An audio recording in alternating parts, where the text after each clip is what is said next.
The Arizona sun hung merciless in the afternoon sky, casting harsh shadows across the red canyon walls that seemed to stretch endlessly in every direction. Jackson Hale squinted against the glare, his weathered hands shielding eyes that had seen too much in his 32 years. The big man's throat felt like sandpaper, and his horse had given out 2 days back, leaving him to trudge through this godforsaken wilderness on foot at 6 feet 4 inches. Jackson cut an imposing figure even in his current sorry state, his broad shoulders strained against a dust-covered shirt that had once been blue, and his dark hair stuck to his forehead with sweat and grime. 3 days without water had left him lightheaded, stumbling over rocks that seemed to multiply before his eyes.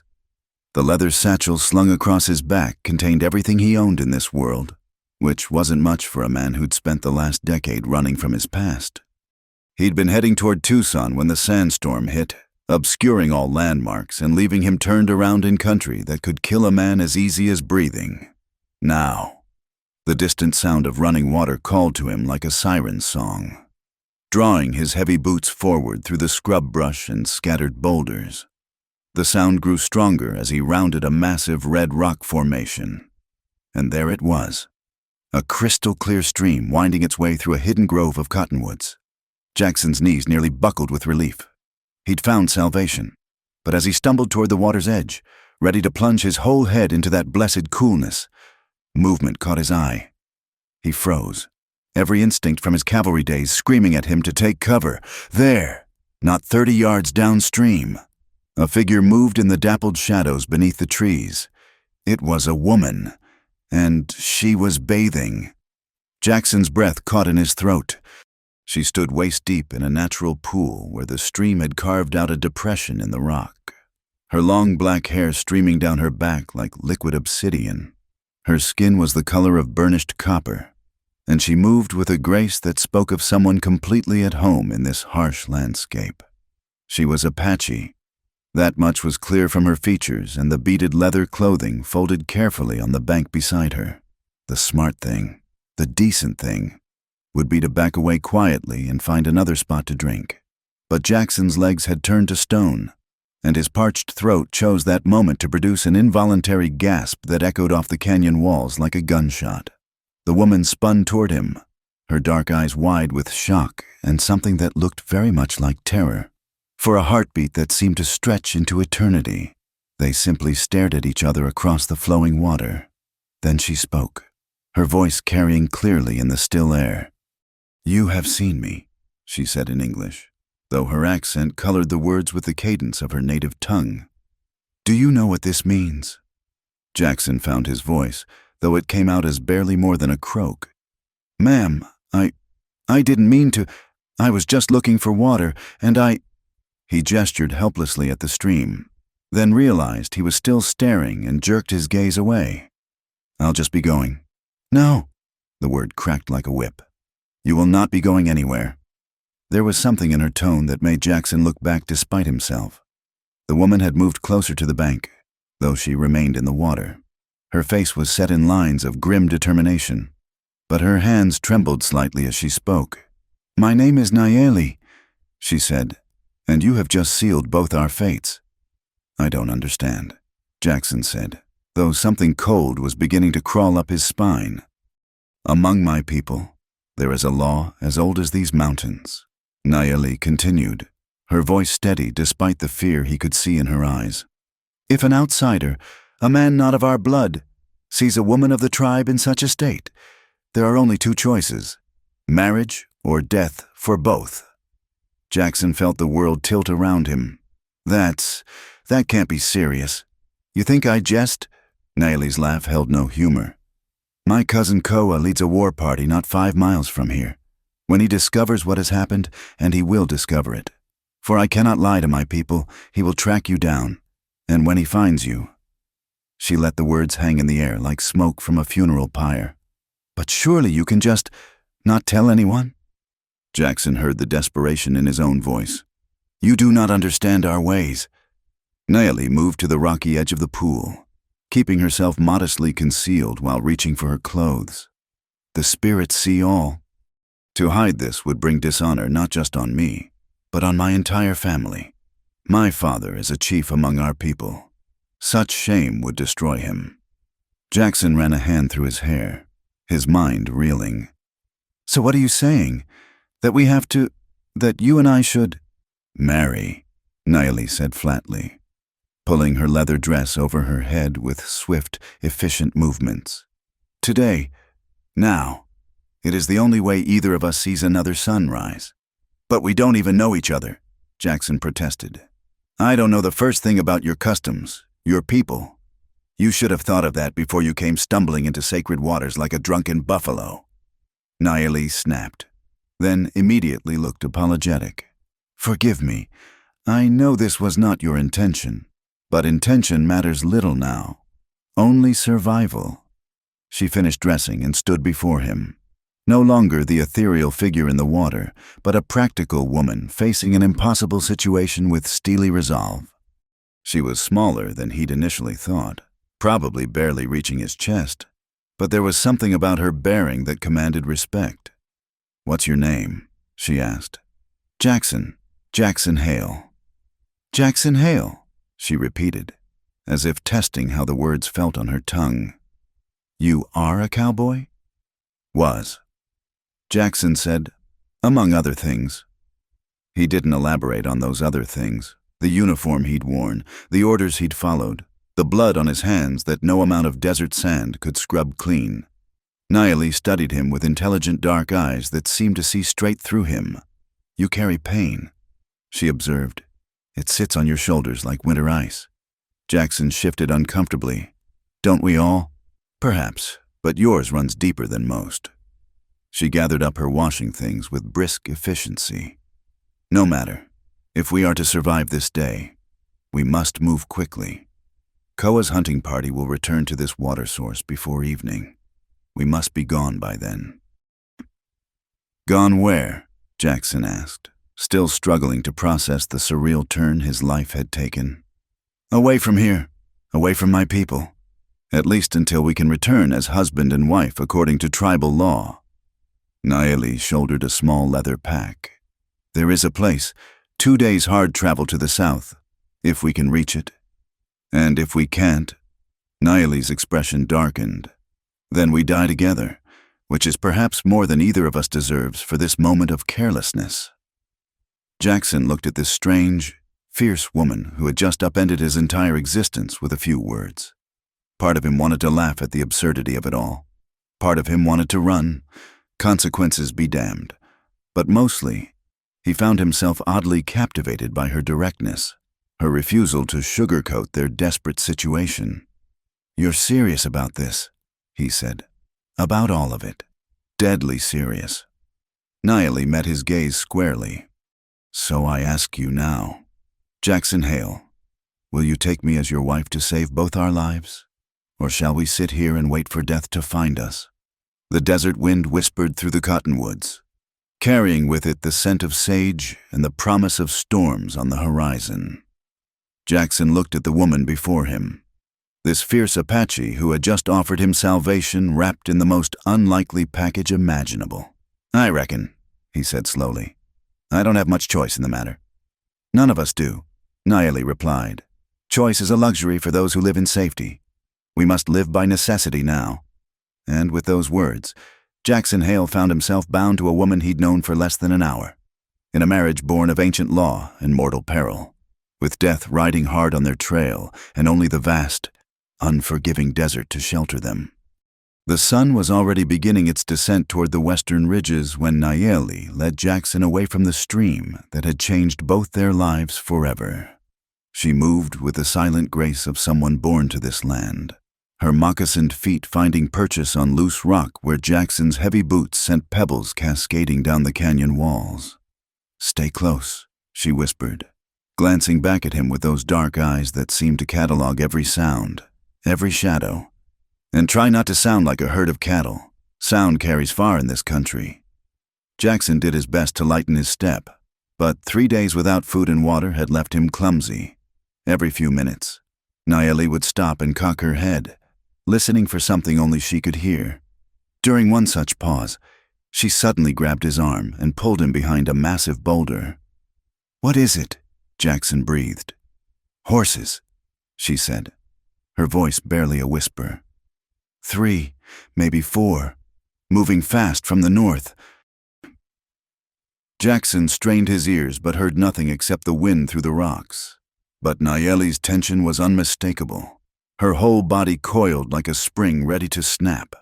They waited in the boulder's shadow as the sun painted the canyon walls in shades of gold and crimson. Then Jackson heard it too, the distant sound of hoofbeats echoing off stone, growing closer. Nayeli's hand tightened on his arm. "Koa," she said, and the single word carried a weight of dread. The hoofbeats passed within 100 yards of their hiding place, and Jackson caught a glimpse of 4 Apache warriors on painted ponies, their long black hair streaming behind them as they rode toward the water source they had just abandoned. The lead rider was a powerfully built man with a hawk feather in his hair and a Winchester rifle across his knees. "Your cousin?" Jackson asked once the riders had disappeared around a bend. Nayeli nodded grimly. "Koa. He is formidable. A war chief who has never lost a man in battle. When he finds our tracks at the stream..." She didn't finish the sentence. "How long before he figures out what happened?" "Not long. Koa reads sign like white men read newspapers. He will see where you approached the water, where I bathed, where we spoke." She looked at Jackson with something that might have been pity. "He will know exactly what transpired." They began moving again, this time with greater urgency.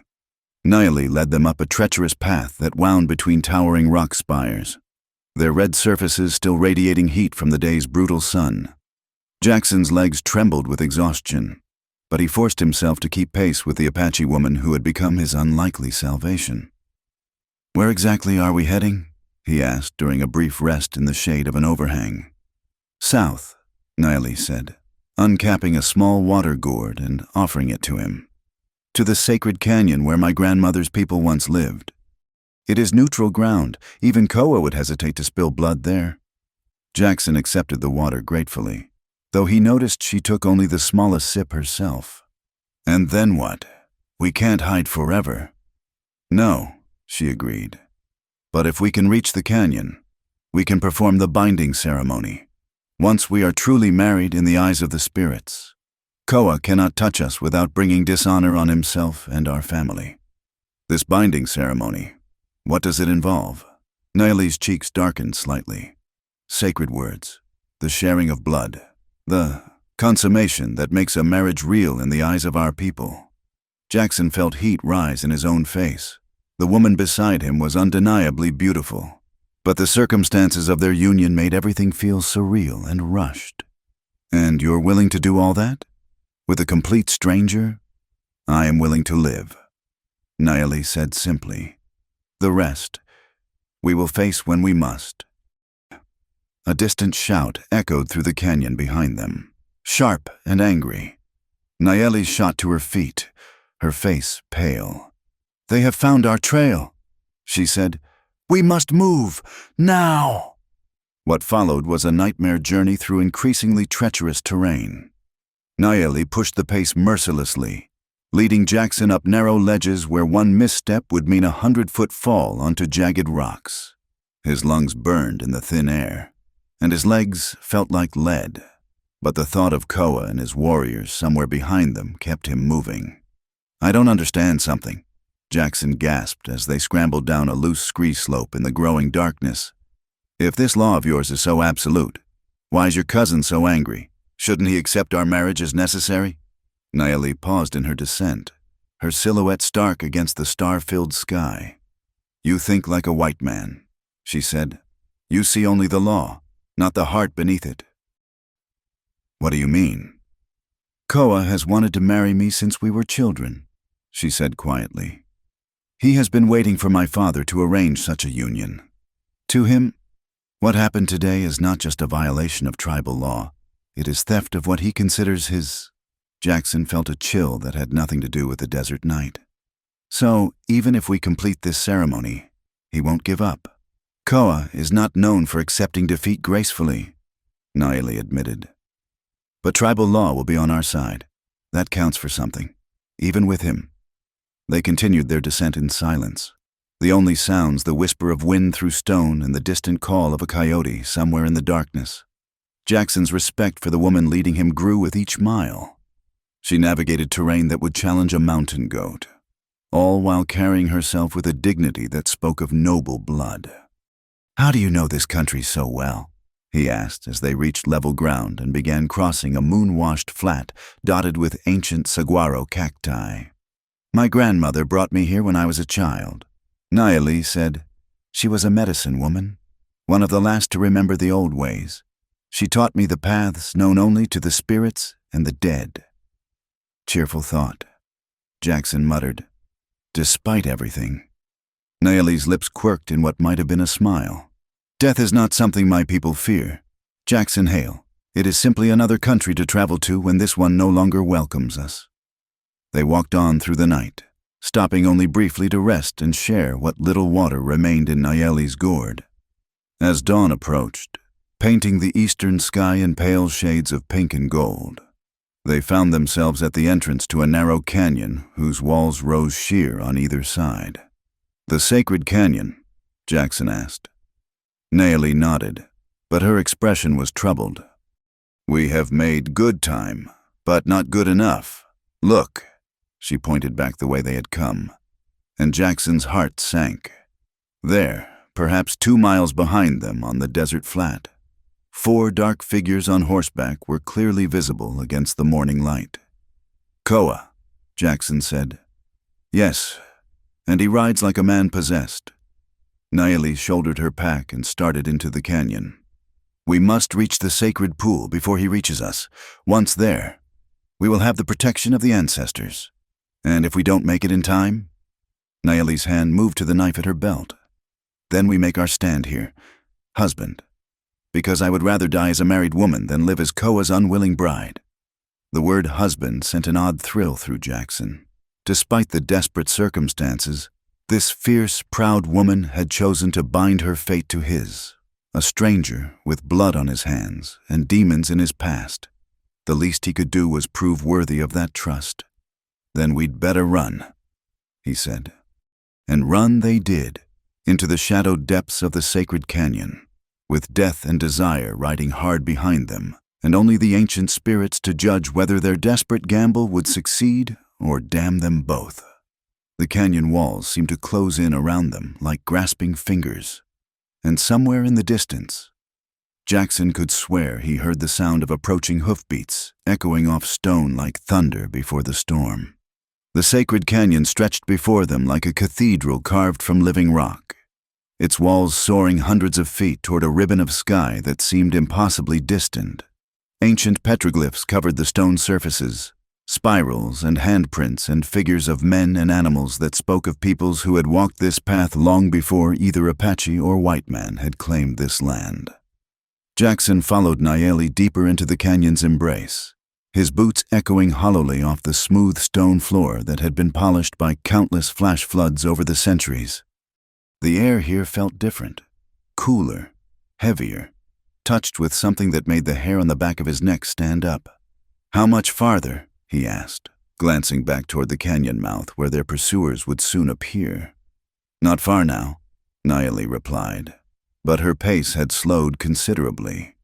She moved with a reverence that hadn't been there before, her eyes scanning the ancient symbols on the walls as if reading a familiar story. "We are in the presence of the ancestors now. They will judge whether our union is blessed or cursed." "You really believe that? That the spirits of the dead are watching us?" Nayeli stopped walking and turned to face him, her expression serious. "You have lived among white men too long if you think the dead simply vanish like smoke. They are here. Jackson Hale, can you not feel them?" Truth was, he could feel something, a weight in the air, a sense of being observed by unseen eyes. But Jackson had learned long ago to distrust such feelings. They reminded him too much of battlefields where the recently fallen seemed to whisper accusations in the wind. "Tell me about this prophecy," he said, partly to distract himself from those whispers, and partly because he genuinely wanted to understand the woman who had become his wife. "The one your grandmother made." Nayeli resumed walking, her fingers trailing along the canyon wall as if drawing strength from the ancient stone. My grandmother, Ayana, was known for her visions. When I was 16 summers old, she came to me with a dream that had troubled her for many nights. She paused beside a particularly elaborate petroglyph that showed a woman standing between two worlds, one filled with familiar Apache symbols, the other with strange marks that might have represented the white man's world. She said I would one day stand at a crossroads where two paths met. One would lead to safety among our people, but it would be a path of shadows and unfulfillment. The other would lead to a man from beyond our borders, a warrior whose spirit had been wounded in battle. She said I would have to choose between the safe path and the one that would bring both great sorrow and great joy. Jackson studied the petroglyph, noting how the woman's face had been carved with particular care, her expression both resolute and sorrowful. And you believed her? Not entirely. Nayeli admitted. I was young and thought I could shape my own destiny.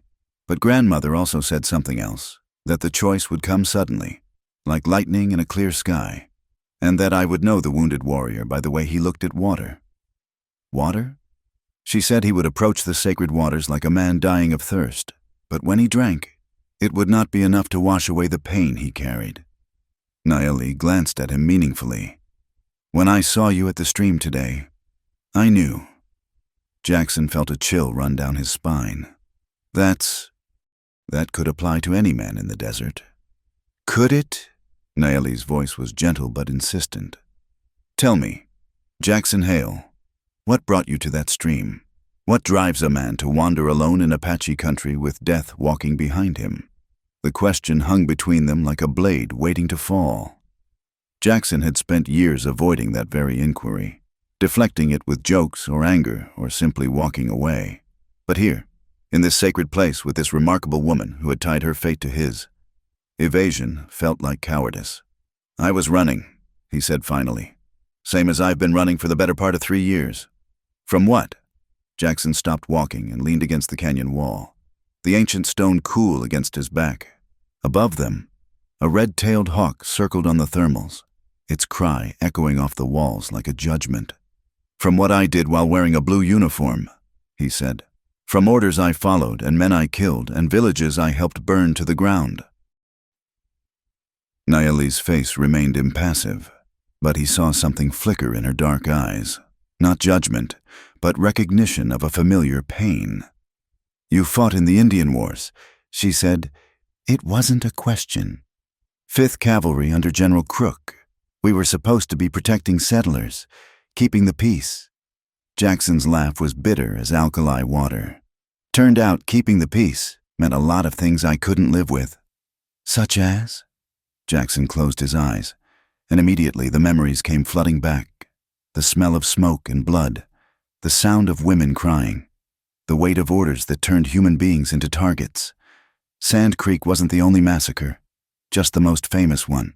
There were others, smaller ones that nobody wrote about in the newspapers.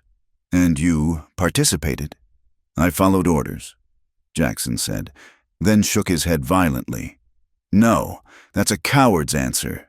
I did more than follow orders. I believed in them.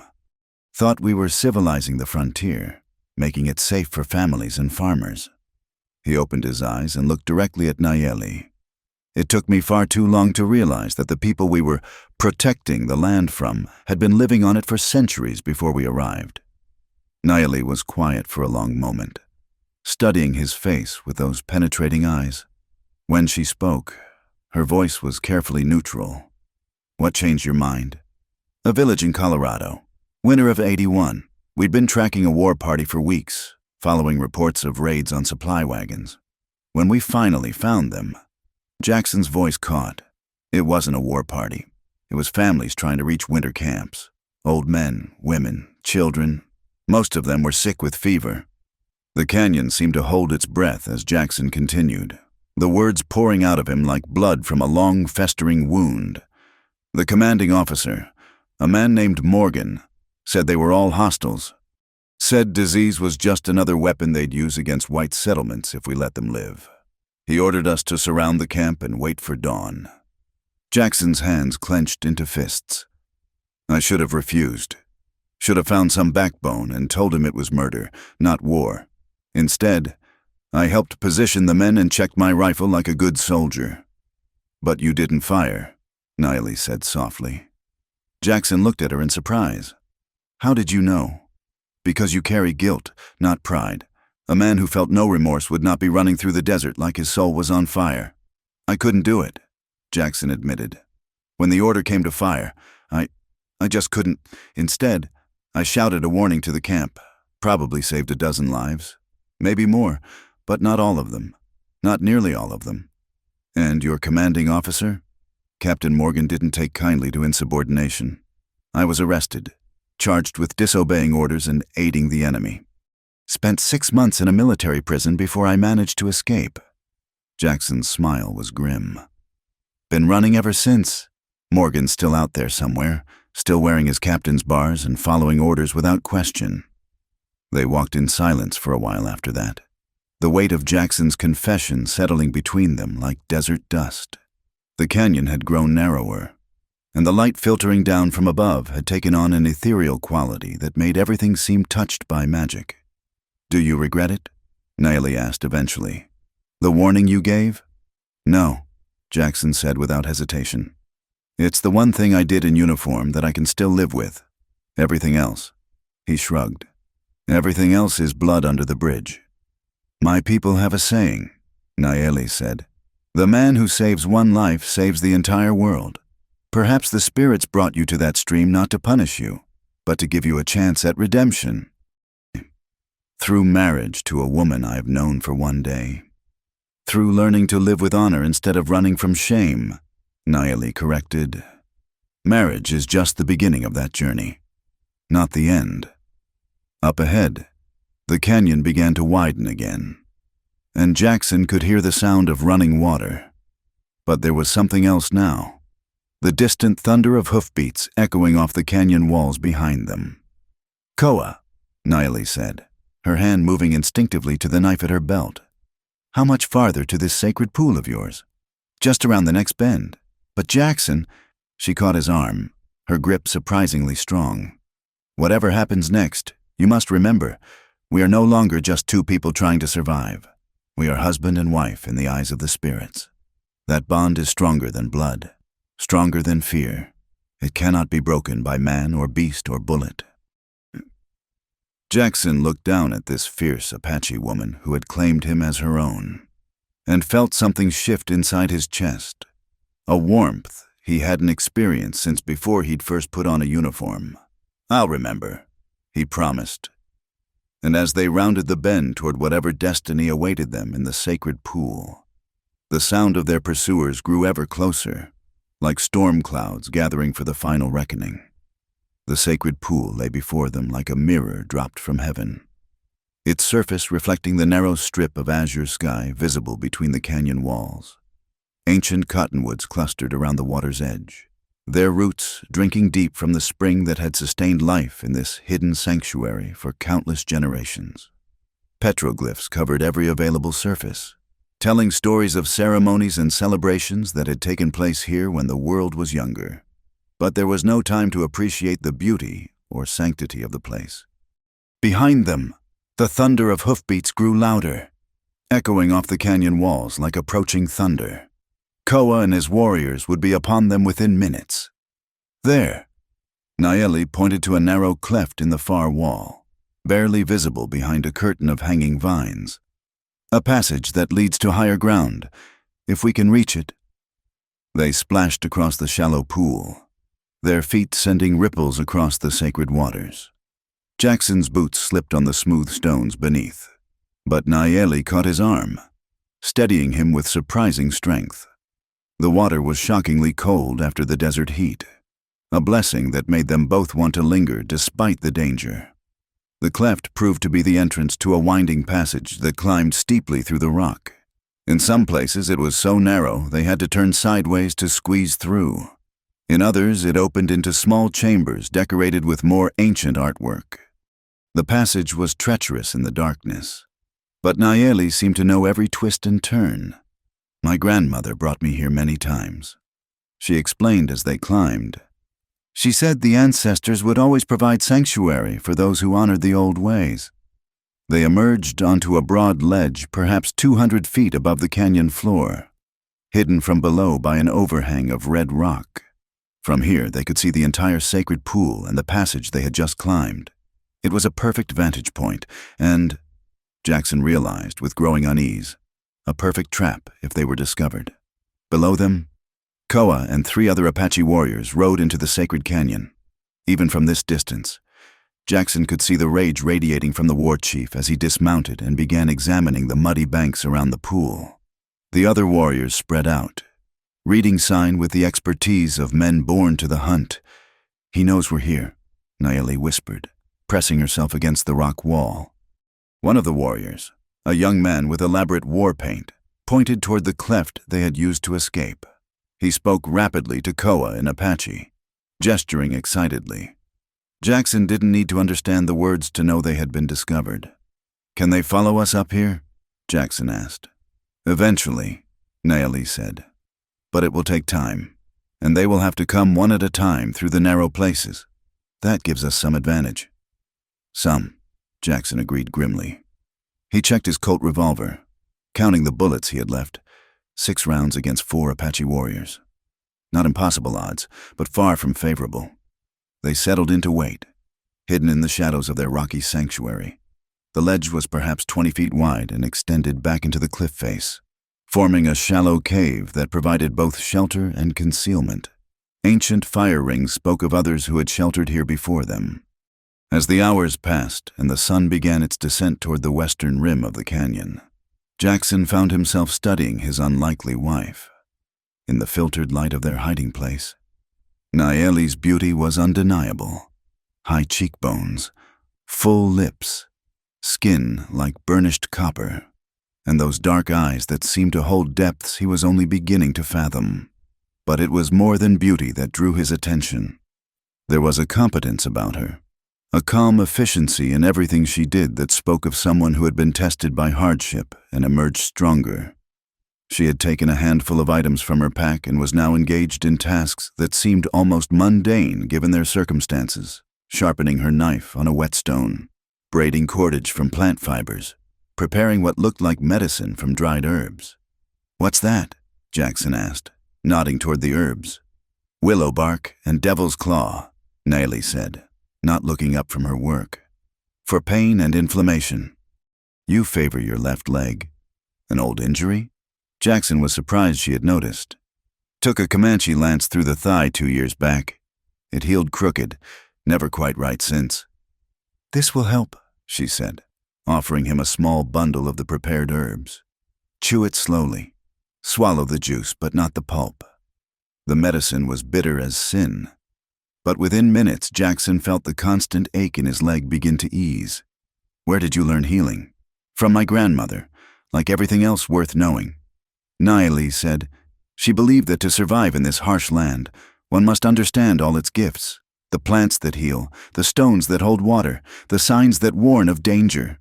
"Teach me," Jackson said impulsively.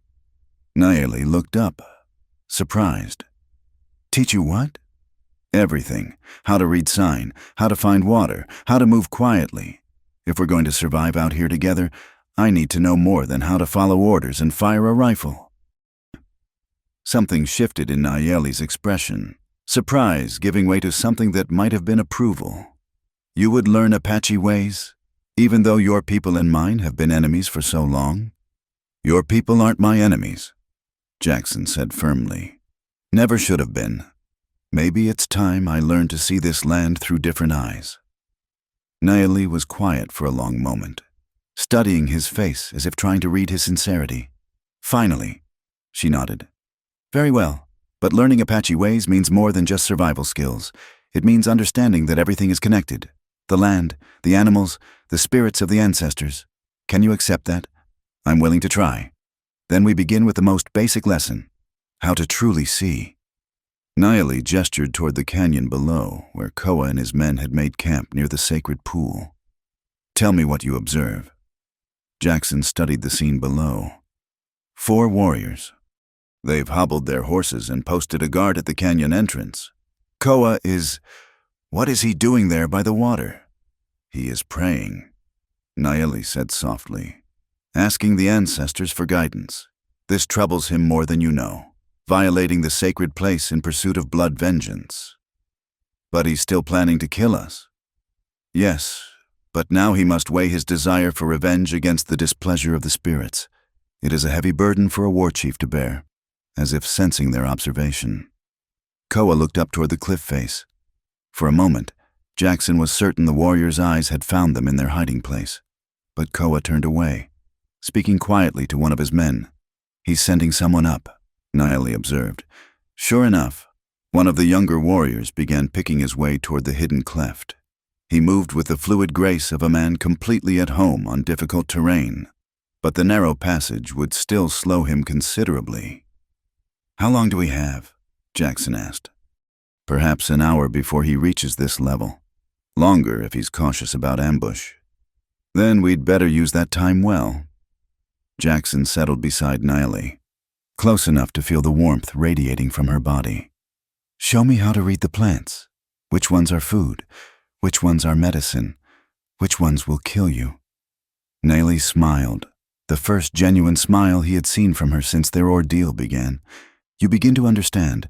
Very well, husband. But this learning must go both ways. You must teach me about the white man's world, the things that drive men like your Captain Morgan, the reasons behind the hatred. That's a darker lesson than plant lore, Jackson warned. Dark lessons are often the most necessary, Naeli replied. Now, see that succulent growing from the crack in the rock there? That is barrel cactus. In desperate times, it can provide both water and food, but you must know how to harvest it properly. For the next hour, as danger crept closer through the stone passages below, Jackson received his first education in Apache survival wisdom. Naeli showed him how to identify edible plants, how to find water by reading the land itself, how to move without disturbing the small stones that would betray his presence to a skilled tracker. In return, Jackson tried to explain the forces that had driven the Indian Wars, the hunger for land, the fear of the unknown, the political pressures that turned distant bureaucrats into architects of tragedy. It was difficult to put into words the complex mixture of greed, fear, and misguided idealism that had fueled so much bloodshed. Your people see the land as something to be owned, Naeli observed. Ours see it as something to belong to. Perhaps that difference was always going to lead to war. Maybe, Jackson agreed. But it didn't have to lead to massacre. As the sun touched the canyon rim and shadows began to lengthen, they heard sounds from the passage below, the scrape of boots on stone, the whisper of fabric against rock. Their pursuer was climbing steadily toward them. He'll be here soon, Naeli said, checking her knife. Jackson nodded, drawing his Colt, but as he did, something unexpected happened. Naeli reached out and covered his gun hand with hers. Before we face what comes next, she said quietly, I want you to know something. This marriage that began in desperation, it no longer feels like a burden to me. Jackson felt his throat tighten. Naeli, you are a good man. Jackson Hale, a wounded one, but good. If we survive this night, I would like to know you better. Not as a husband forced upon me by circumstance, but as a partner chosen by my heart. Before Jackson could respond, she leaned forward and pressed her lips to his. The kiss was soft, tentative at first, then deeper as he responded. For a moment, the danger below seemed to fade away, leaving only the warmth of her touch and the impossible tenderness of this moment stolen from the jaws of death. When they broke apart, both were breathing hard. In the growing darkness, Naeli's eyes seemed to glow with an inner fire. Now, she said, gripping her knife, let us see what the night brings. Below them, the sound of climbing boots grew steadily closer, while in the sacred pool, Koa's campfire cast dancing shadows on the ancient walls, where the spirits of the ancestors watched and waited to see how this strange story would unfold. The young Apache warrior emerged from the cleft just as the last light of day faded from the canyon rim. Jackson pressed himself against the rock wall, his Colt ready, while Naeli crouched like a coiled spring beside him. The warrior was perhaps 20 years old, lean and painted for battle, moving with the careful precision of a hunter stalking dangerous prey. For a tense moment, the three of them remained frozen in tableau, the warrior scanning the shadows of the ledge, Jackson and Niley hidden in the deeper darkness of the overhang. Then a pebble, dislodged by Jackson's boot, clattered down the cliff face. The warrior spun toward the sound, his rifle coming up, but Nayeli was already moving. She emerged from the shadows like a ghost, her knife flashing in the starlight. The young man tried to bring his weapon to bear, but she was inside his guard before he could fire, her blade pressed against his throat. "Be still, Thomas," she said softly in English, and Jackson was surprised to hear her use what sounded like a white man's name. "I have no wish to spill your blood in this sacred place." The warrior, Thomas, froze, his eyes wide with recognition. "Nayeli, you know this man." "He is my husband now," she said simply, "bound to me by the old laws." Thomas's face twisted with disbelief and anger. "Husband? This white man? Koa said you had been taken captive, forced to flee with one of the blue coats who hunt our people. Koa sees only what his heart wishes him to see." Nayeli replied, "The truth is more complex than his rage allows." Jackson stepped out of the shadows, his gun trained on Thomas but not directly threatening. "We don't want bloodshed, son. Just passage out of Apache territory." Thomas looked between them, confusion replacing anger on his painted features. "You are the deserter," he said to Jackson, "the one the army seeks." "How do you know that?" Jackson asked, a chill running down his spine. "Because the blue coat chief who seeks you came to our village 3 days ago." Thomas said he offered many rifles and much ammunition for information about a tall white man with dark hair traveling alone through our lands. Jackson felt the world tilt around him. "Captain Morgan. He did not give his name to me, but Koa spoke with him. This blue coat chief, he was very interested when he learned a white man had been seen near the sacred waters." Nayeli's grip on her knife tightened. "What did Koa tell him?" "Nothing, at first, but the blue coat chief offered something more valuable than rifles." Thomas's voice dropped to a whisper. "He offered to spare our village when the next cleansing comes. He said the army plans to move all Apache to the reservations within the year, by force if necessary. But our people could be overlooked if Koa provided assistance in capturing this deserter." Jackson's blood turned to ice water. Morgan wasn't just hunting him out of military duty, he was using Jackson as a bargaining chip to facilitate another round of Indian removals. The bastard was essentially offering to spare one Apache band in exchange for help in destroying all the others. And Koa agreed to this? Nayeli's voice was deadly quiet. Thomas looked ashamed. He said he would consider it. But when word came that you had been taken by the very man the blue coat chief sought, everything changed. Now Koa rides not just to uphold tribal law, but to preserve our people's future. By selling his soul to the army that has murdered our cousins, Nayeli said with disgust. By making an impossible choice. Thomas countered, "What would you have him do? Watch our children starve on a reservation while he clings to pride?" The argument was interrupted by a new sound, the rhythmic clip-clop of many horses approaching the canyon from the east. Jackson moved to the edge of the ledge and peered down, his worst fears confirmed by what he saw. A column of cavalry was riding into the sacred canyon, their blue uniforms stark against the red rock walls. At their head rode a man Jackson recognized all too well, Captain William Morgan, his former commanding officer, the man whose orders he had finally found the courage to disobey. 20 soldiers, Jackson said grimly. Full patrol strength. Morgan dismounted near Koa's campfire, and even from this distance, Jackson could see the arrogant bearing that had made the man so effective at crushing native resistance. He was tall and thin, with prematurely gray hair and pale eyes that seemed to view the world as a series of obstacles to be eliminated.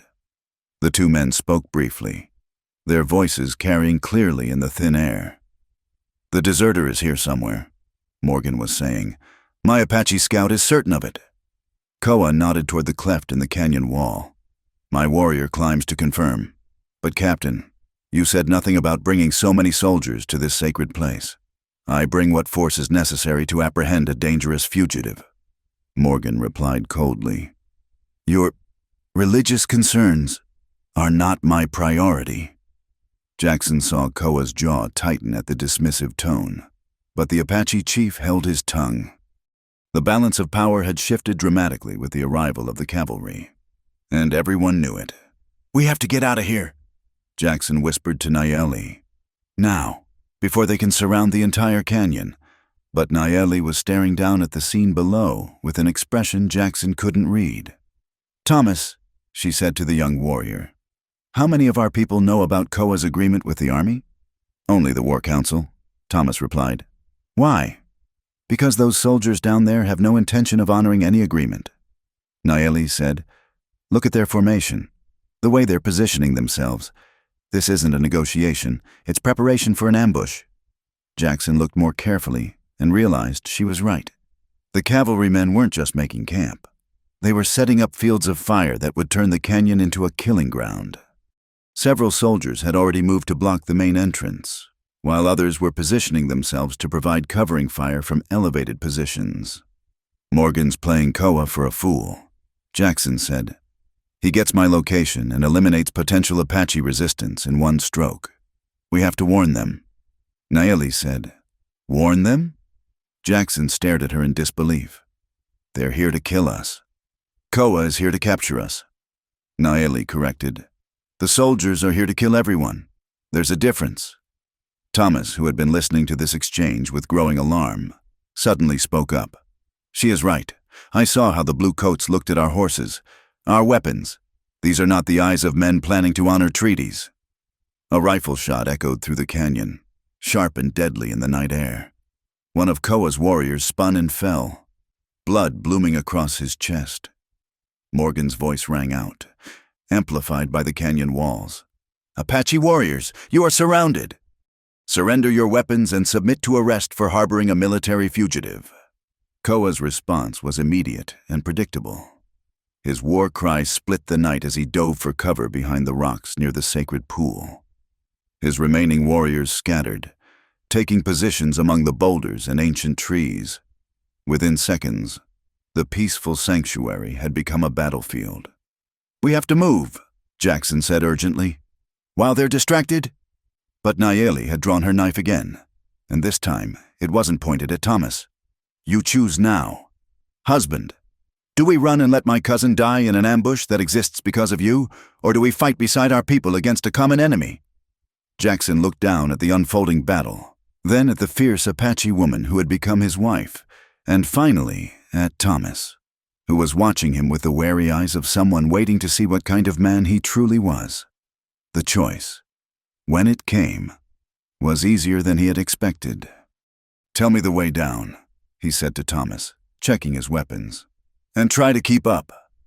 Below them, muzzle flashes lit the canyon like deadly fireflies as Apache warriors and cavalry soldiers began a dance of death among the sacred stones.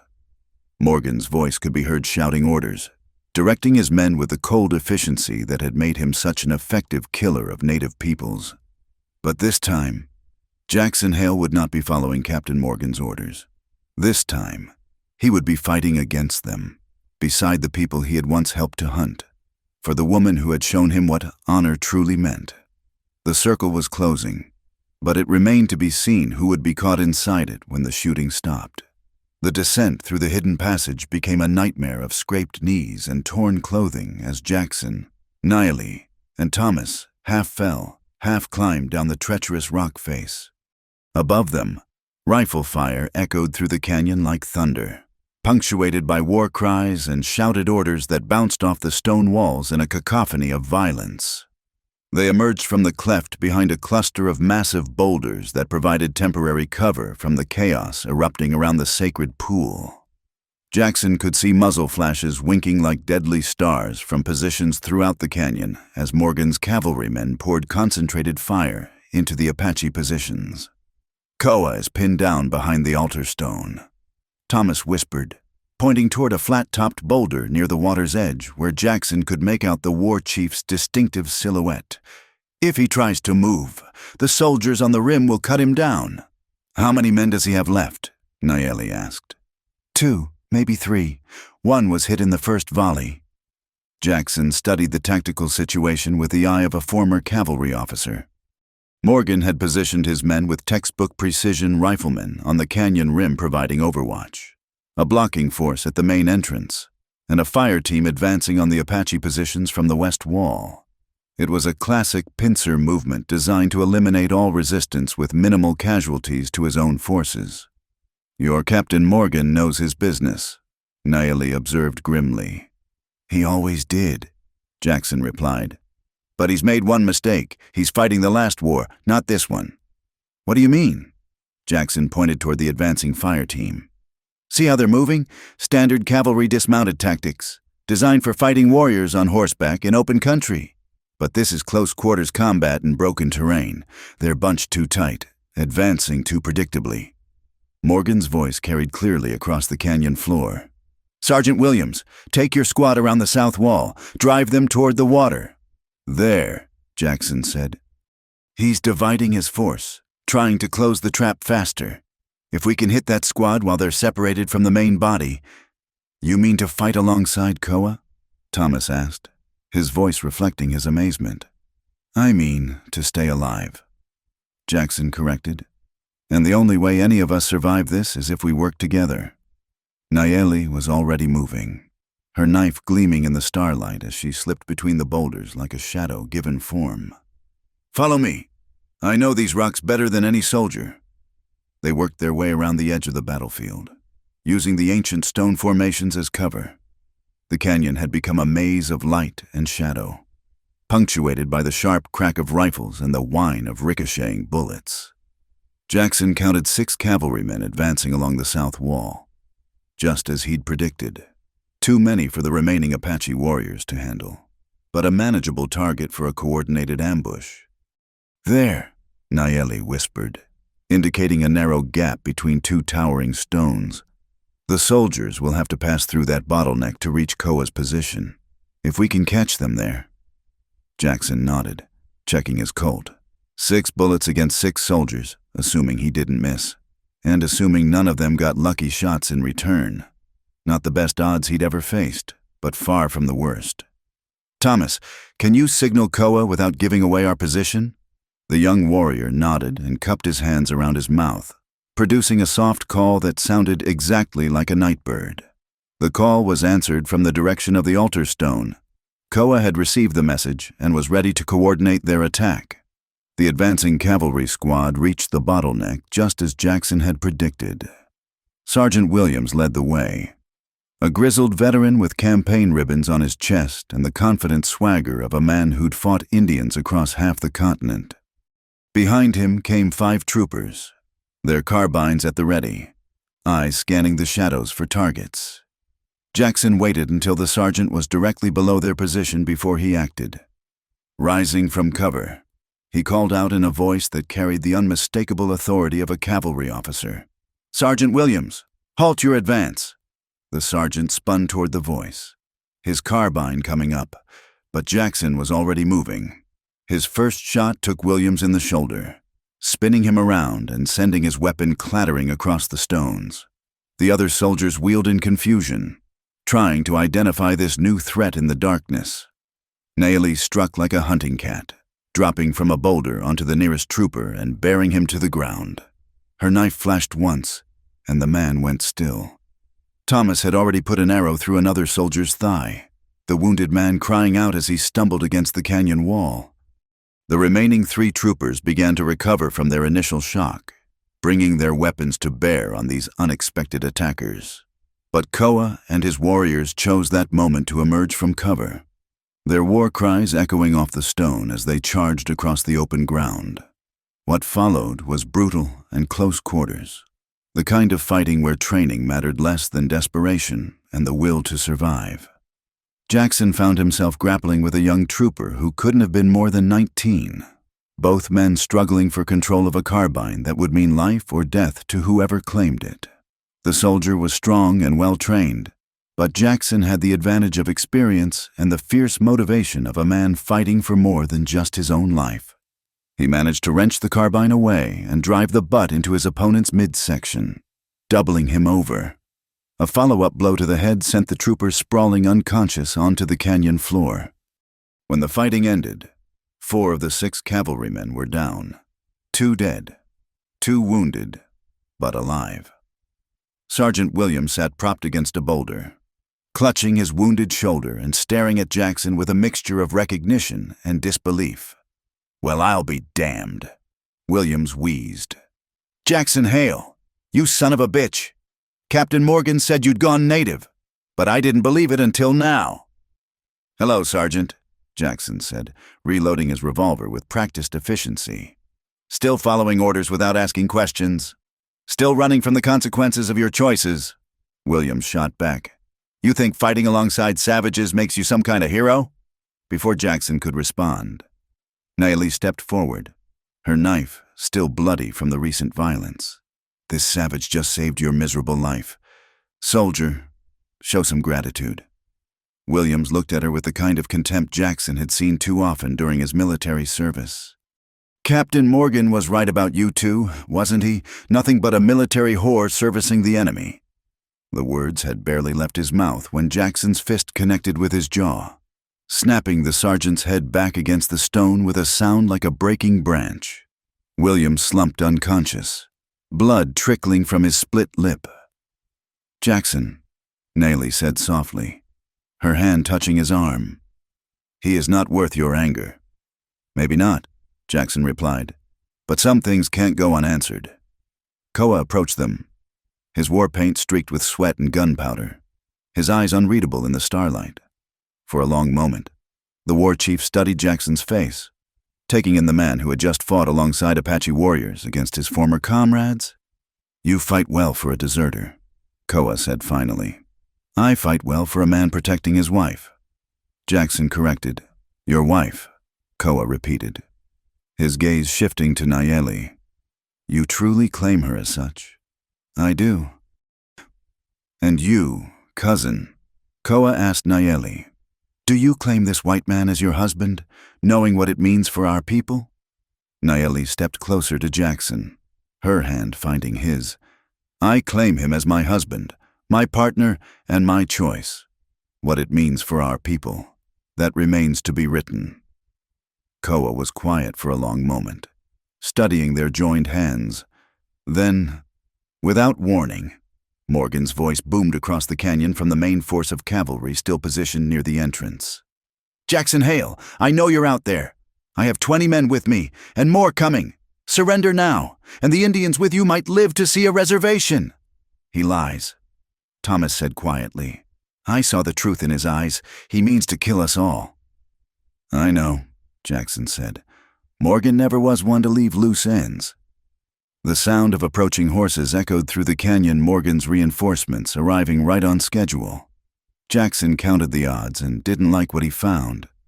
Even with Koa's warriors fighting alongside them, they were outnumbered 4-1 by well-trained cavalry troops with superior weapons and unlimited ammunition. "There is another way," Koa said suddenly. "The old way. Single combat between champions, with the gods as witnesses." Jackson looked at the war chief in surprise. "You mean a duel?" "I mean trial by combat," Koa corrected. "You against their leader? According to the old laws of both our peoples, winner takes all. The loser's followers must accept the judgment of the spirits. Would Morgan agree to such terms? His pride will force him to." Nayeli said with certainty, "Men like him cannot resist the chance to prove their superiority in single combat." Jackson considered the proposal, weighing it against their other options. A duel was dangerous, but it offered something their current situation did not, a chance for everyone to survive. "All right," he said finally. "But I choose the weapons and the ground." Koa smiled, the expression transforming his stern features. "Spoken like a true warrior. Very well. Jackson Hale, let us see if you can back up your words with steel." As if summoned by their conversation, Morgan's voice rang out again across the canyon. "Hale, show yourself, you coward. Face the consequences of your treachery like a man."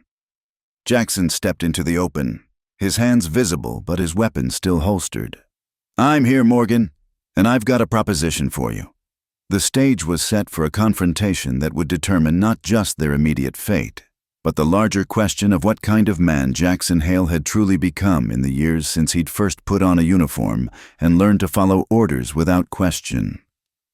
Captain Morgan emerged from behind the cavalry positions like a specter from Jackson's darkest memories, his pale eyes gleaming with satisfaction in the firelight. He had aged in the 3 years since Jackson had seen him last. His hair was more gray than brown now, and deep lines etched his face. But the cold arrogance that had made him so effective at destroying native resistance remained unchanged. "Jackson Hale," Morgan called across the sacred pool, his voice carrying the same tone of command that had once compelled unquestioning obedience. "3 years of running, and you end up here, in a hole in the ground with a handful of savages. How far the mighty have fallen?" "Far enough to see clearly," Jackson replied, stepping into the open space near the altar stone. "I propose single combat. Morgan, you and me, winner takes all. Your men stand down if I win. Mine do the same if you do." Morgan laughed, the sound echoing harshly off the canyon walls. "Single combat? What is this, medieval England? We're civilized men, Hale, not barbarians fighting over scraps."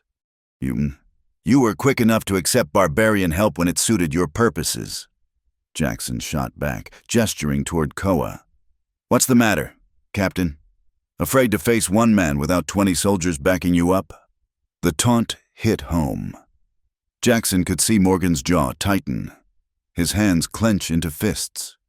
The captain had always been vain about his reputation as a fighter, proud of his West Point training and his record in frontier warfare.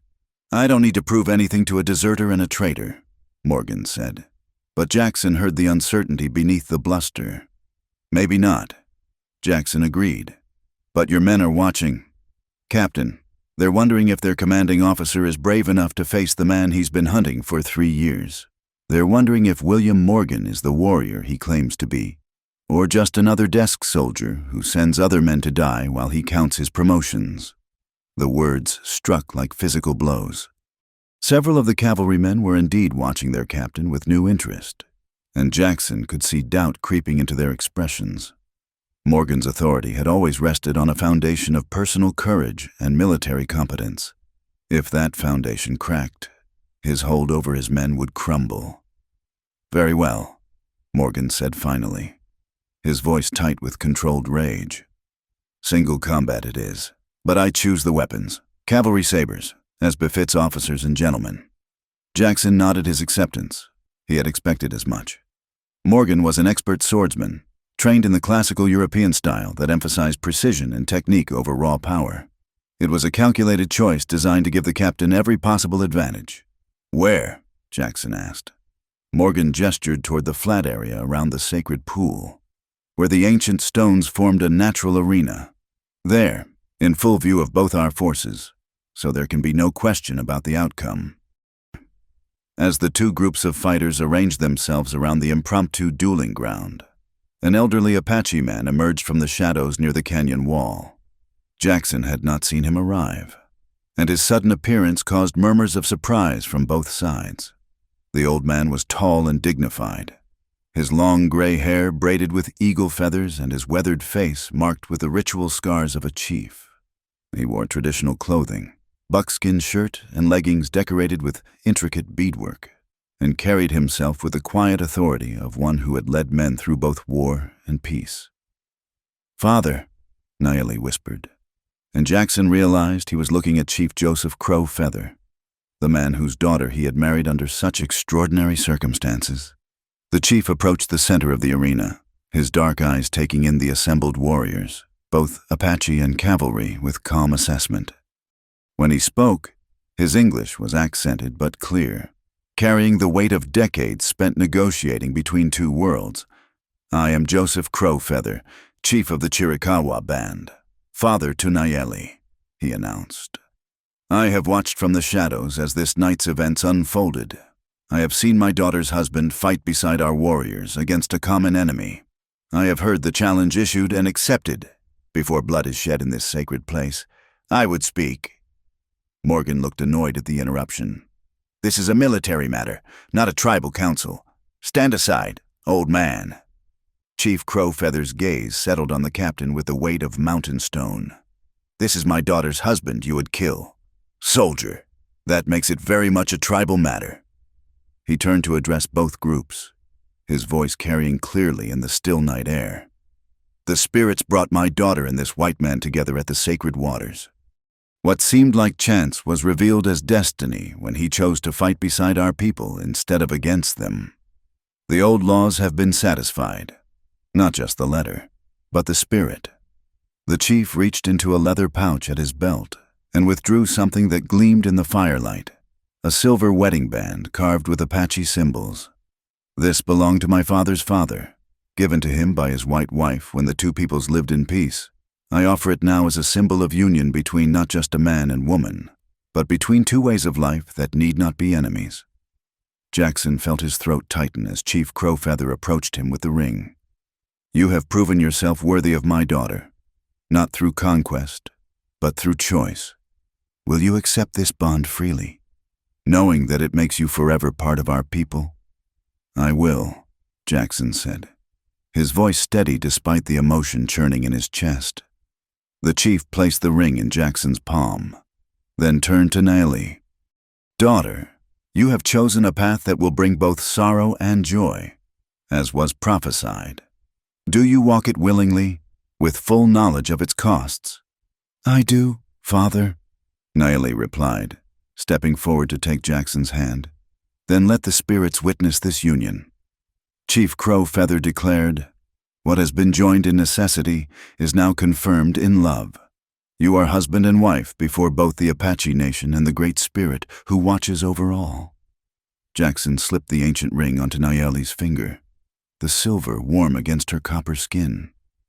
For a moment, the violence and danger surrounding them seemed to fade away, leaving only the two of them and the impossible bond that had grown from desperation into something deeper and more precious than either had dared hope. Morgan's harsh laughter shattered the moment. "How touching, a regular frontier romance, but it changes nothing. Hail. You're still a deserter, and she's still just another squaw who'll be heading to a reservation when this is over." The casual cruelty in Morgan's voice ignited something savage in Jackson's chest. "Draw your saber. Captain, let's finish this." Both men moved to opposite ends of the impromptu arena, their weapons gleaming in the combined light of stars and torches. Morgan drew his blade with a flourish, the steel singing as it cleared the scabbard. His form was textbook-perfect balance stance, weapon held in the classical guard position, every movement speaking of years of training and practice. Jackson's draw was simpler, more workmanlike, but his grip was sure and his eyes never left his opponent's face. He had learned swordplay in the same academy that had produced Morgan, but his style had been refined by 3 years of frontier fighting where survival mattered more than form.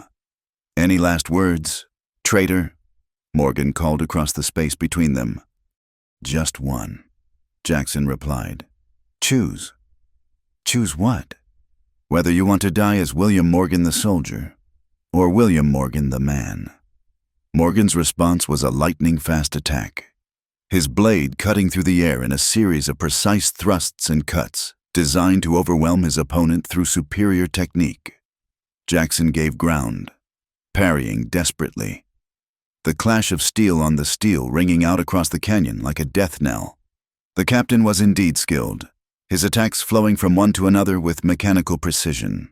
But as the duel progressed, Jackson began to see the weaknesses in that very precision, the predictable patterns, the reliance on textbook moves that could be anticipated and countered. More importantly, he began to see something else. Morgan was fighting to prove his superiority, to demonstrate his mastery over a subordinate who had dared to defy him. Jackson was fighting for something far more powerful, the right to build a life with the woman he loved, free from the ghosts of his past. The turning point came when Morgan attempted a complex combination attack that would have ended the duel in academy practice. But this wasn't practice. And Jackson's counterattack, a simple, brutal thrust that came up under Morgan's guard, found its mark. Steel bit deep into the captain's side, drawing a gasp of pain and surprise. Morgan staggered backward, his perfect form finally broken, dark blood spreading across his uniform. "Yield," Jackson said, his blade at Morgan's throat. "It's over." Morgan looked up at him with eyes full of hatred and disbelief. You think killing me changes anything? There are 100 officers like me. Hale, 1,000. The army will never stop hunting you." "Maybe not," Jackson agreed. "But I won't be running anymore." For a moment, the choice hung between them, life or death, mercy or vengeance, the past or the future. Jackson could see his own reflection in Morgan's pale eyes, could feel the weight of all the orders he had followed, all the villages he had helped destroy, all the innocent blood that stained his hands. Then he stepped back, lowering his weapon. "The duel is over," he announced to the watching crowds. "Captain Morgan yields, by the terms agreed upon. His men will withdraw and leave us in peace." Morgan stared at him in shock. You're letting me live." "I'm choosing to be a different man than the one who followed your orders," Jackson said quietly. "The question is, what kind of man will you choose to be?" Chief Crowfeather stepped forward, his weathered face solemn. "The spirits have spoken through this combat. The union of my daughter and this warrior is blessed by victory, earned through mercy rather than vengeance. Let all who witness remember that the strongest warriors are those who know when not to kill." As Morgan's soldiers helped their wounded captain to his feet and began their withdrawal from the sacred canyon, Jackson felt Nayeli's hand slip into his. The ring on her finger caught the firelight, its ancient symbols seeming to glow with their own inner warmth. "It is finished," she said softly. "No," Jackson replied, pulling her close. "It's just beginning." 1 year later, the morning sun painted the hidden valley in shades of gold and amber, its rays filtering through the cottonwoods that Jackson and Nayeli had planted along the banks of the crystal-clear stream. The modest cabin they had built together stood in perfect harmony with the landscape, its log walls weathered to a soft gray, its Apache-style flat roof covered with wildflowers that Nayeli tended with patient care. Jackson stood on the cabin's front porch, a steaming cup of coffee in his hands, watching his wife work in the garden they had carved from the desert floor. Her movements were graceful and purposeful as she harvested vegetables they had coaxed from the reluctant soil through careful irrigation and stubborn determination. The gentle swell of her belly beneath her loose-fitting dress spoke of the new life growing within her, their first child, due to arrive with the autumn rains. "The corn is coming in well this year," Nayeli called to him, straightening to wipe sweat from her brow. "Your grandmother's seeds have taken to our soil like they were meant for it." Jackson smiled at her words. The corn seeds had come from his family's farm in Ohio, sent by his sister Margaret in response to a carefully worded letter that had taken him 3 attempts to write. The letter had been vague about his exact circumstances, but clear about his happiness.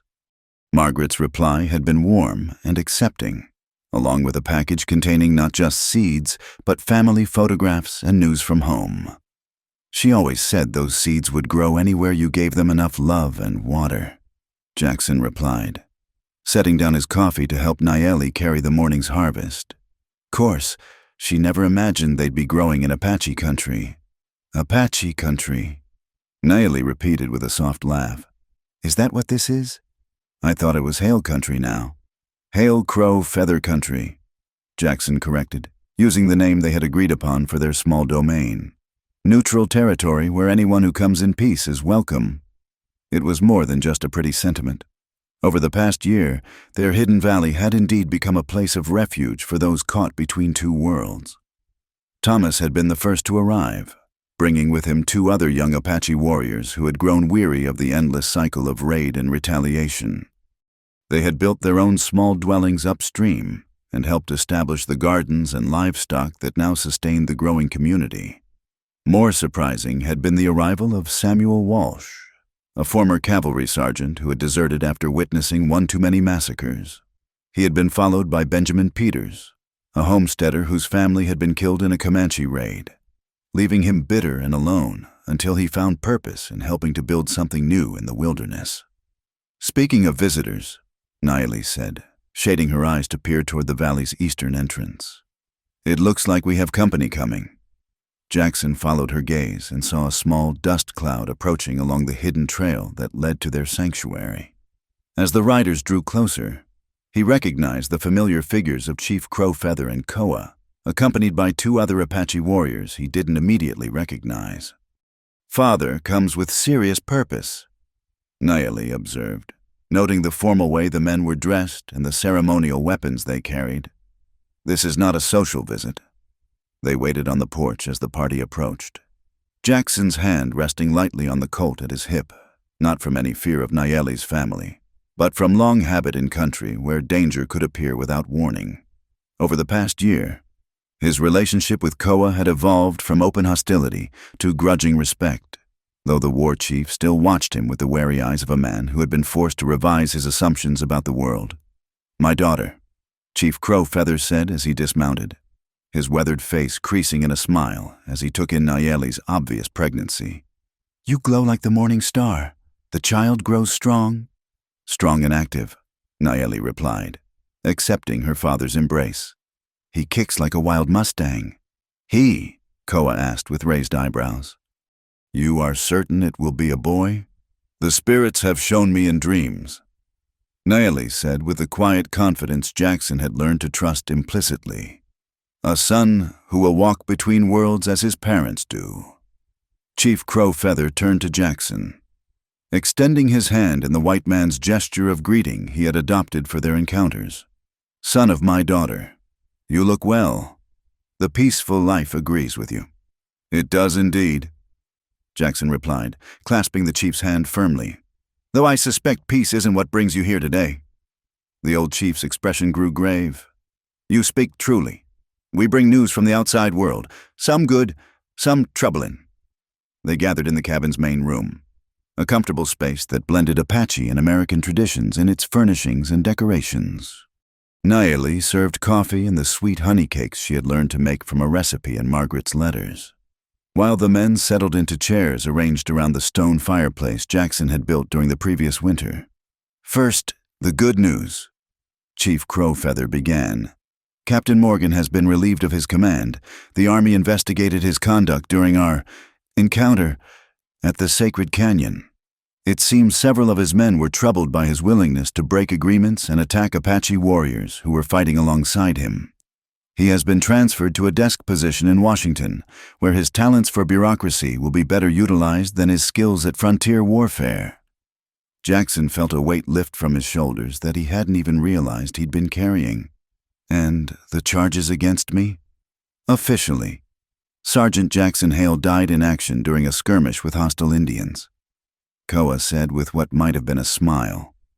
"The Army prefers clean records to messy desertion cases, especially when the deserter in question has become something of a folk hero among the enlisted men." "Folk hero?"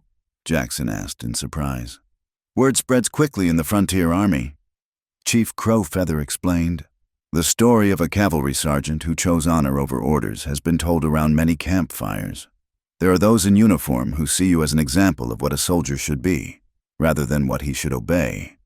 Nayeli reached over to take Jackson's hand, her fingers intertwining with his. "So, we are truly free. No more running. No more looking over our shoulders." "From the Army, yes," Chief Crowfeather said. "But there is troubling news as well. The government in Washington has announced new policies regarding Indian territories. All bands are to be moved to designated reservations within 2 years. Those who resist will be considered hostile and dealt with accordingly." The room fell silent as the implications sank in. Jackson had been hoping that their small sanctuary might remain hidden and unnoticed indefinitely. But he should have known better. The tide of westward expansion would eventually reach even their remote valley. "What will you do?" Jackson asked. "Some of our people will go to the reservations," Chief Crowfeather said sadly. "They are tired of fighting, tired of running. They believe the promises of food and protection, even knowing how such promises have been kept in the past. And the others will disappear into Mexico, or the deep mountains where white men fear to follow. Koa said, "But that is no life for children or old ones. It is a path of slow death, even if it preserves freedom." "There might be another way," Jackson said slowly, an idea beginning to form in his mind. What if this valley were legally purchased from the government, established as a private ranch, owned by American citizens? Chief Crow Feather leaned forward with interest. "You think such a thing would be possible?" "I've been corresponding with my sister back in Ohio. Her husband has connections in the territorial government. If we could present the right paperwork, pay the right fees." Jackson shrugged. "It's worth investigating." "And the Apache families who live here?" Niley asked. "How would they be protected?" "As ranch employees," Jackson said. "Cowboys, farmhands, whatever titles are needed to make it legal. The important thing would be that they could stay on their ancestral lands without being forced onto reservations." Koa was studying Jackson with a new expression, not the grudging respect of before, but something approaching admiration. "You would risk exposing this place to protect our people? These are my people now, too," Jackson replied simply. "My wife's people, my child's people. I'll do whatever it takes to keep them safe." The discussion continued long into the afternoon, with plans taking shape for the complex legal and financial maneuvering that would be required to protect their valley sanctuary. It would be risky. Any official attention might bring unwanted scrutiny, but it offered hope for a future where Apache families could live in peace without surrendering their dignity to reservation life. As evening approached and Chief Crow Feather's party prepared to depart, the old chief took Jackson aside for a private conversation. "When my daughter first told me she had married a white soldier, I feared for her future," he said quietly. "I thought she had chosen the path of sorrow my mother-in-law had prophesied. But watching you these past months, seeing how you have embraced our ways while sharing your own, I begin to think the spirits knew what they were doing when they brought you to our sacred waters." "I hope so," Jackson said. "I want to be worthy of the trust you've placed in me." "You already are," the chief replied. "But more than that, you have become something new, not white or Apache, but something that bridges both worlds. Your son will inherit that gift, and perhaps through him and others like him, our peoples can find a way to live in peace." As the Apache party rode away into the gathering dusk, Jackson stood with his arm around Nayeli's shoulders, watching the first stars appear in the darkening sky. In the distance, he could see the lights beginning to flicker in the windows of the other dwellings scattered throughout their valley. Thomas and his wife, Sarah, Samuel Walsh and his Apache partner, Maria, Benjamin Peters working late in his workshop where he crafted furniture that blended American and native designs. "Do you ever regret it?" Niley asked softly. "Giving up the life you knew for this uncertain path?" Jackson thought about her question, considering all he had lost and gained in the years since their fateful meeting at the sacred pool. The nightmares of his military service still came sometimes, but less frequently now. The guilt would always be part of him, but it no longer defined him. In its place had grown something he had never expected to find: peace, purpose, and a love deeper than any he had imagined possible. "Never," he said, pulling her closer. "This is exactly where I belong." Above them, a shooting star traced its brief arc across the sky, and in the cabin behind them, the seeds they had planted in jars on the windowsill were already beginning to sprout. Desert wildflowers that would soon bloom in colors as vibrant as the new life they were creating together in this harsh but beautiful land. The desert wind whispered through the cottonwoods, carrying with it the promise of rain and the scent of growing things, while two people who had found each other against all odds stood together under the vast western sky, ready to face whatever challenges tomorrow might bring. Retry Claude can make mistakes. Please double-check responses. Research Sonnet 4.